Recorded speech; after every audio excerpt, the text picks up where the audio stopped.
Hello everyone, and welcome to episode 6 of Evenly UIM, the Evenly Skilled Ultimate Ironman. Last episode, we achieved base 4 stats, and we're one step closer to achieving phase 2, which is base 5's. To begin with, we're going to head out into the wilderness and get level 5 herb lore, and then hopefully come back with a nice fat stack of grimy or clean guams in order for us to use in the future. However, to start things off here, I'm going to use up these two hard leathers in our inventory. That way we can free up more space for some guams. And there's level 5 crafting. So now we'll head out into the wilderness and we will see what we can do.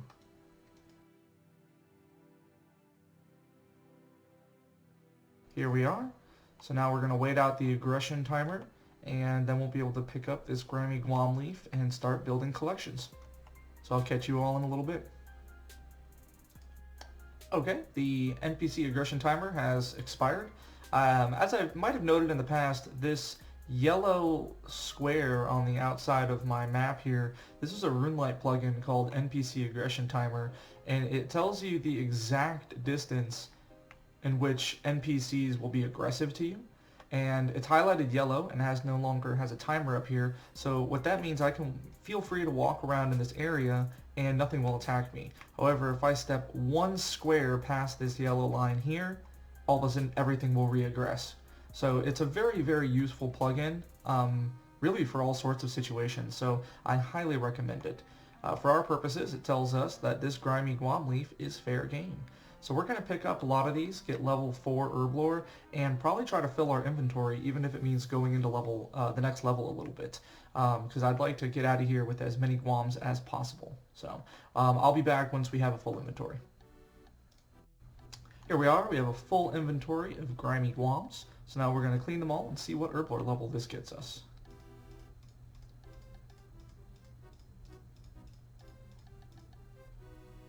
The answer is 1/3 of an herb lore level. As much as the wilderness is a stressful place to be in and it would take a little bit of time, I do think it would be in my best interest to keep all of these guam leaves. So I think what we're going to end up having to do here is go back to mainland Gielinor with a home teleport, note these, and although we're nowhere near the next level of herb lore, we're just going to have to make another trek out here when we find ourselves near Edgeville. Here we are in Lumbridge. We're going to take these clean guam leaves and note them on the leprechaun. There we go. And so now the single spot we had saved last time now has 17 guam leaves in it. So this is going to be useful for the future. Almost missed it, but there's level 5 thieving. So that's going to be 2 skills at level 5.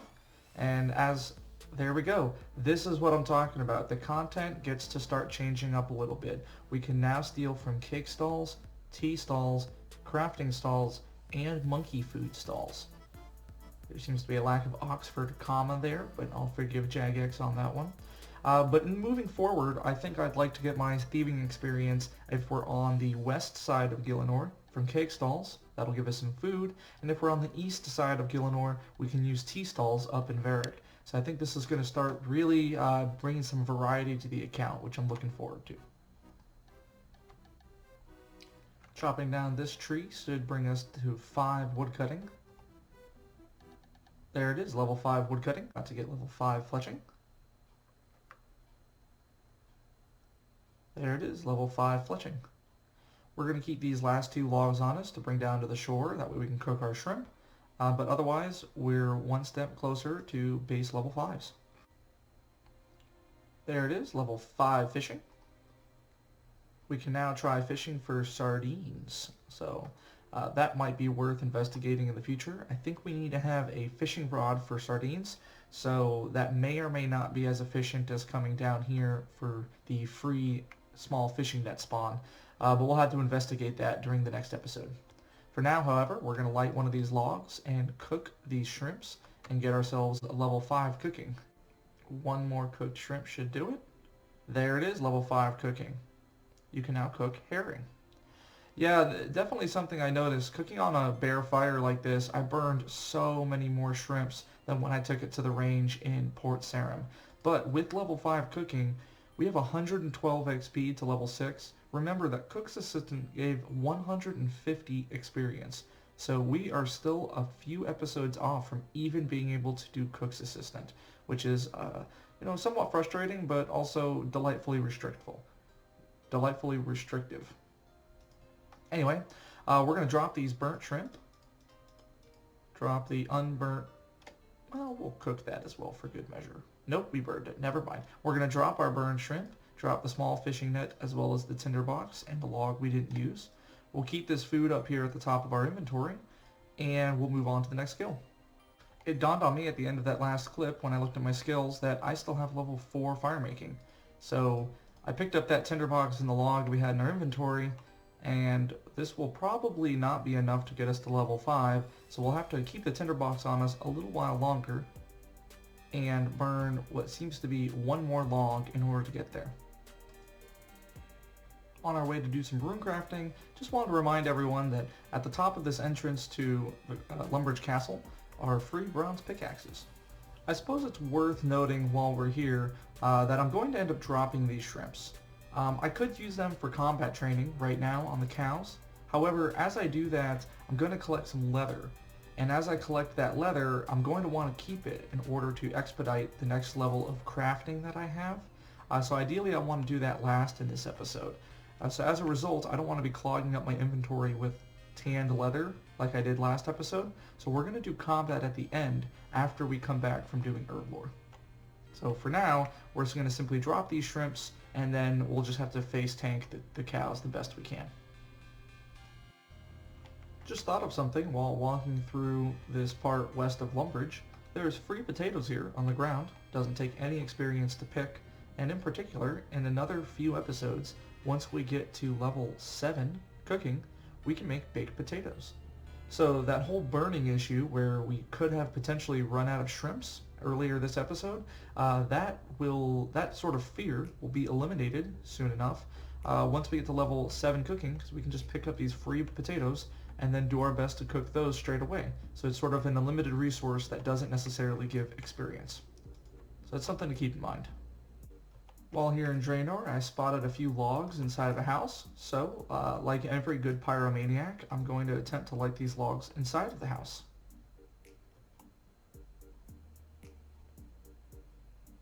And there we go. That is level 5 fire making, as well as level 1 pyromania. Let's see if we can burn down Draenor Village. There's level 5 mining. Back here at the good old rune essence mine. So we're here in Draenor, and I just thought to myself, currently I'm working on level 5 farming by raking, but that's starting to take a little bit of time. I'm wondering if I can sort of pay it forward a little bit and start planting some allotment herbs. A low-level allotment sort of is awful, but what we'll notice is that at level 5 we can plant onions, and the payment for them are potatoes. So what we might be able to do is once we get level 5 here, we can come here to Olivia, trade her, we can purchase onion seeds for 3 coins each, which is really cheap, and we can use as payment the free potatoes we encountered earlier this episode. So I figure if I plant those in the Folidor allotment now, then by the time we get in a future episode where we're trying to get level 6, we might be able to harvest that and expedite our path to level 6 farming using those onions. So I'm going to keep that in mind as we move forward. For now, again, we're going to go back to the Wizard's Tower and get some more rune essence.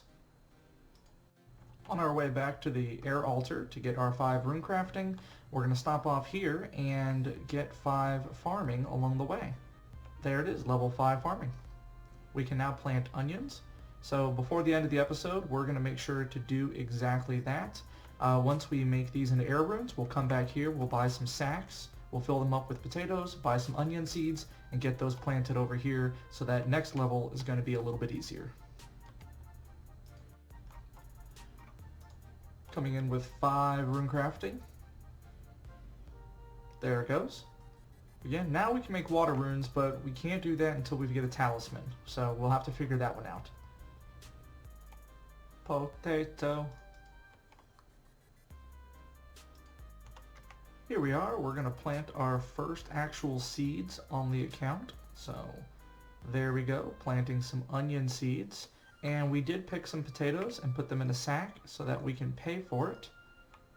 I really don't want these early levels. I don't want to waste our time with these dying, so we're going to pay for those. And then we're going to plant this allotment as well, and hopefully this will help us when we get our next level of farming. So I decided that I'd like to do another round of the Deep Wilderness Herblore, and so while I was up here, I popped over into the Edgeville dungeon to get myself level 5 prayer. So with this bone, there it is, level 5 prayer. So now we're going to do what we did last time. We're going to head into the Deep Wilderness, and get ourselves another full inventory of guams. What I'd like to do moving forward is whenever I have an empty inventory like this, I'd like to do a trip out into the wilderness because that maximizes the amount of guams that I can come back with, and I think that's going to really be good for the future.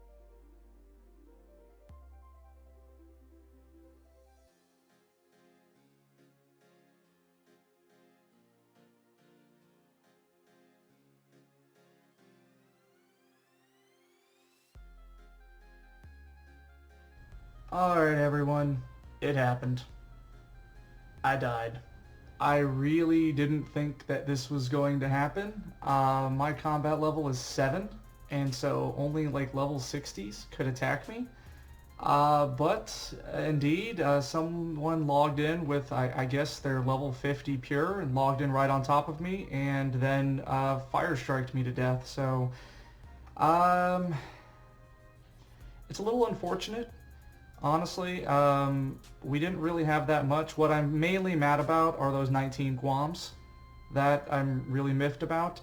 Everything else we can reobtain. But yeah, those 19 guams are going to be a little bit tough. So I'm going to try to get back there, see if they left any of my stuff on the ground, and see if I can't pick any of that back up.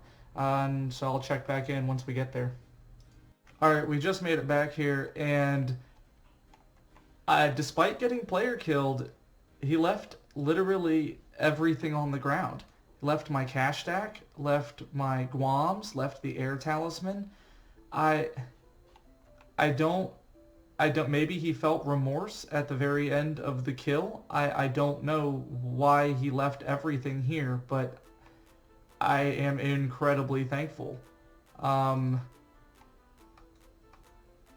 I was really worried about losing this air talisman. Then I'd have to pop over and start doing rune crafting at the RCS library. I was really worried about losing these guams.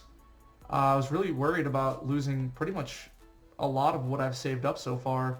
All in all, I am so happy that this individual left everything here. Well, I guess we're going to wait out another 8 minutes of the aggression timer and try to get these guams again. In order to be more vigilant against these... Oh my god, that just scared the shit out of me. No, I don't want a sandwich. In order to be more vigilant against potential PKers, which I didn't think were even going to exist, note that you can type ::render self. And when you do that, you can see right here, :render self, it makes your character go invisible. This is particularly important, for example, right now, if someone were to log in on top of me, their character would render on top of my empty character right here, and I'll get that extra tick to be able to switch to a different world before they get a chance to attack me. So this is particularly useful in a lot of places in the wilderness. So you may want to keep that in mind if you do any wilderness work as well. I think people use this at the Wilderness Chaos Altar because oftentimes PKers will log in on top of those using bones on the altar. Our NPC aggression timer has expired. We are going to re-render ourselves. ::render self. There we are, we're back. We're going to clean all these guams, get our herblore experience while we're up here.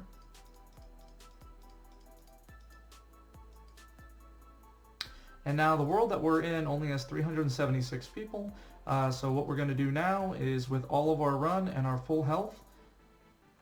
Oh shit, there's another person. Oh, we gotta go. Oh, we gotta go. Oh, we gotta go.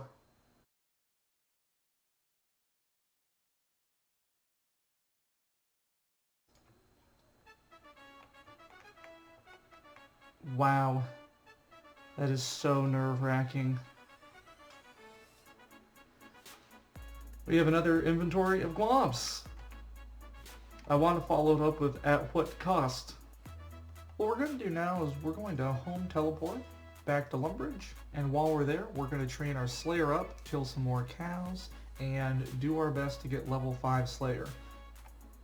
Before I forget, we're going to repurchase our hammer, and let's go kill some cows. There it is, level 5 attack. We're going to switch to strength. One pressing issue that we're running into is food.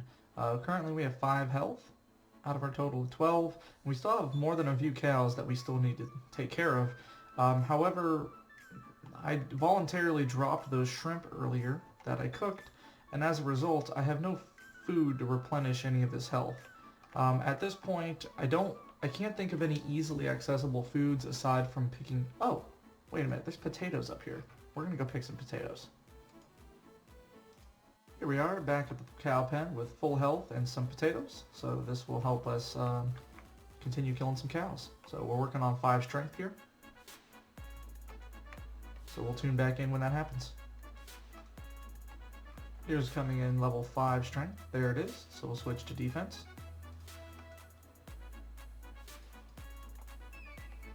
There we go, 5 defense. So we're going to finish off this kill with attack, and then we'll switch to range.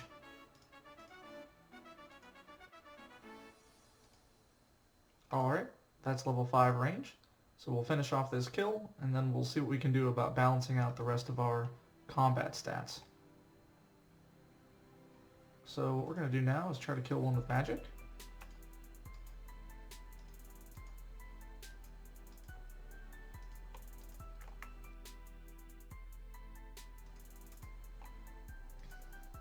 That's level 5 magic. We can now cast Water Strike. We're going to go ahead and keep using magic here, and we'll go into our buffer room a little bit. Okay, we're getting dangerously close to our buffer room. There we go. With 22 XP left to level 6 magic, we've gotten 1 more kill. We need 3 more cows. We'll definitely switch off of magic now. Probably going to switch back to range. It may be worth knowing that we can now use oak bows at level 5. So before the next tier, level 6s, we're definitely going to want to swing by the archery shop in Varick and upgrade to oak bows, and then upgrade our ammo up to steel arrows. This will increase accuracy and kills in the future, and that'll speed everything up. Similarly, since our attack level is level 5, we can now wield steel, so when we pop over to Al-Kharid, we're going to pick ourselves up a steel scimitar. And since our defense is also 5, we can have steel armor, so we're probably going to want to upgrade to that since our UIM armor is only iron tier, not steel. So there's going to be a handful of upgrades to have at the end of this episode as well. There it is, level 5 Slayer, fantastic. We can now kill crawling hands, but of course this requires Priest in Peril to be complete, which even the XP alone from that quest I think gives you all the way up to level 17 prayer. So we won't have access to Mauritania for a long time, so anything inside the Slayer Tower is going to be off limits for Slayer. Now the unfortunate thing is that we had to dip fairly deep into our spare XP in range and mage. So that means our next Slayer level is going to be a little bit tougher, because we're going to have to do it basically with full melee. So I'm really hoping we get some XP lamps here and there. We also have a lot of this cowhide right now, which we're going to go tan and then turn into some leather. Unfortunately, we're already level 5 crafting, so we won't be able to use all of this leather. We'll have to save a little bit of it for the next tier as well. For 400 coins, we're going to pick ourselves up an upgraded steel scimitar. This will be our best in slot until level 20, when we can use mithril. We're also going to come over here and buy ourselves some steel plate legs for 1k.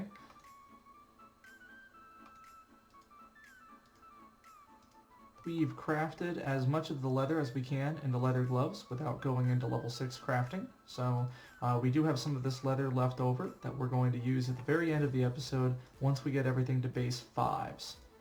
So what we're going to do now is head down to Alcrid Shanty Pass and pick up some bronze bars, head up to Varric, and then get our 5 smithing, and we'll see where we're going to go from there. While we're here in Varric, we're going to pick ourselves up a chest plate upgrade. Steel plate body, 2k. Oof, that's going to cut into the cash stack a little bit, but I think it's a necessary evil, so. It's always nice to get these upgrades, these starter upgrades on the count, so this is not bad. Eventually we might have to meander back into the wilderness and build back up our cash stack a little bit. While we're also here, we're going to purchase an upgrade to our bow. There's our oak short bow. We're going to buy one of those. We're going to sell our regular short bow, and at the same time, what we're going to do is we're going to buy some steel arrows. We're only going to buy maybe 100 of them. There we go. Because that's going to be an upgrade to our iron arrows we were using before. Next on our upgrade list is to get a full helm from Barbarian Village and a shield from Falador.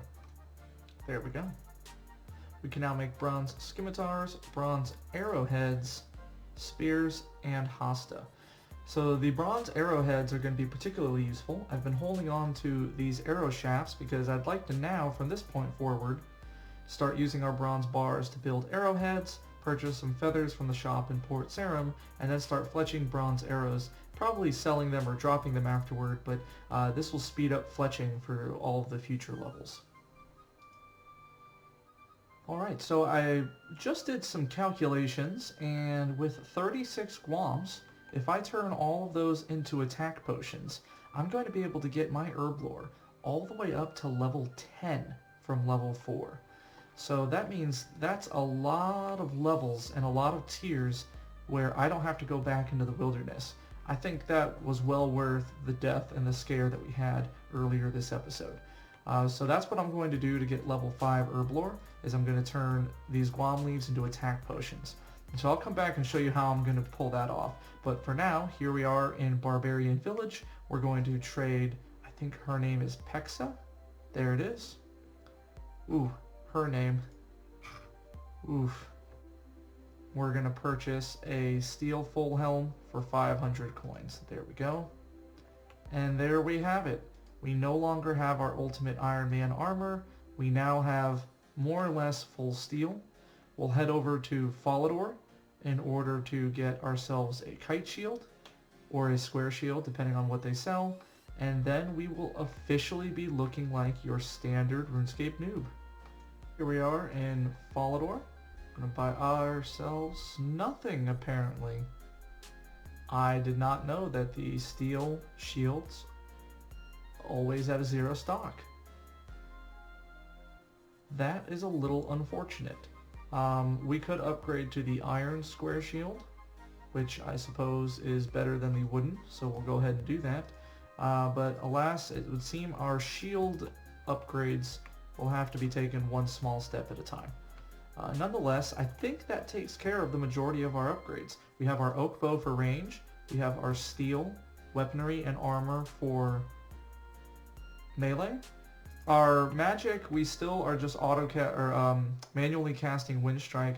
Ideally, I'd like to replace this air rune with an air staff, and maybe I should have done that in Varric now that I think about it. Alright boys, I decided I wanted to have this staff upgrade. So here we are in Varric. We have Staff of Air, 1,500 coins. That is a lot, but I think it's a worthy upgrade. So there it is. Really big hit to the cash stack, but there we go. So what we're going to do now is we're going to head over to Taverley, buy ourselves 1 vial and 1 Eye of Newt. That way we can unnote 1 guam leaf and then get ourselves level 5 herb lore. Once we're done with that, we're then going to minigame teleport over to the Barbarian Outpost again, pick up some planks for construction, get 5 agility, and then get 5 hunter, and that'll bring us up to base 5s, which will be a really wonderful achievement. That'll complete phase 2 of this account. Here we are at Jadix in Taverley. He has an herblore shop where we're going to buy 1 vial of water and 1 Eye of Newt. Fortunately, as I minigame teleport to Barbarian Assault, I'll collect 6 planks to get ourselves level 5 construction, and that'll give me exactly 1 bank spot, 1 inventory spot left over. Alright, we've collected now 6 planks, enough to get 5 construction, and we have 1 inventory slot open. So to show you what I meant from earlier, I'm going to use this noted guam leaf on the bank chest. Unnote the banknotes, yes. Now you'll notice is it all tries to fill up your entire inventory, but since we only have 1 slot open, that means it'll only unnote 1 of them, which is really convenient because we only need 1 of them to get level 5 herblore. So let's make this attack potion. And there we go. You can now make anti-poison potions, and we can clean Marintil, which is really nice. And so now we have this attack potion, which I suppose I'll hang on to for now, maybe for when we train Slayer at the next level, but eventually there's no way I'm going to need 35 attack potions, so I'm probably just going to have to drop those. Alternatively, if I can get my hands on a looting bag early on, then I can turn this into a 1 dose and note that with the decanter in the Grand Exchange and put that inside of the looting bag as well. But that really is dependent on getting a looting bag early, which is a little bit harder than one might think. For now, let's head over to the Gnome Stronghold and get ourselves 5 agility. So, there it is, level 5 agility. We can now use the Fallador agility shortcut. This gives a few XP as you go over it, and this might be, depending on how fast it is, it could be the new meta in getting agility levels without having to traverse into western Gielinor. Okay, so we're heading down to the Fell Dip Hills area, and while we were running down there, I bought myself a bird snare and a chocolate bar while I was in Yendale, and we also got a mystery box. So let's drop some leather here and see what the mystery box entails. A casket with gold. Alright, I'll take that, no worries, no worries. Alright, well let's see if we can't avoid an ogre. Okay, checking this bird will get us level 5 hunter. We can now trap golden warblers and start birdhouse runs. Of course, we can't do that for a while because the quests to get access to Fossil Island give far too much experience. But the golden warblers are interesting. I believe the golden warblers are a bird found in the desert. So this might mean, if we want to go down this path, that catching golden warblers might be more efficient if we want to stay on the eastern side of Gielinor and we don't have to trek down here into Fell Dip Hills anymore. So that might be efficient. However, we're going to have to find a way to get access to a bird snare on the eastern side of Gielinor if we want to go down that route. But we'll explore options like that in just a minute. For now, we're going to head over to Remington and get ourselves 5 construction, and we'll be good to go. Back at the house portal here, we're going to enter build mode. Destroy some of these chairs and build 1 or 2 more. Well, we have enough for 3, so we'll build 3. And here we go. That's level 5 construction. We can now build a kitchen, as well as a fire pit, tree, decorative rock, and a cat blanket. Now, we get to feast our eyes on the skill tab. We have completed phase 2 of this account. This is incredible. Look at that. All of our skills are at level 5. This is so smooth looking. This is the reason to play an evenly skilled account. This is just incredible looking. So thank you so much. Have a wonderful rest of your day, and I'll catch you all in the next one.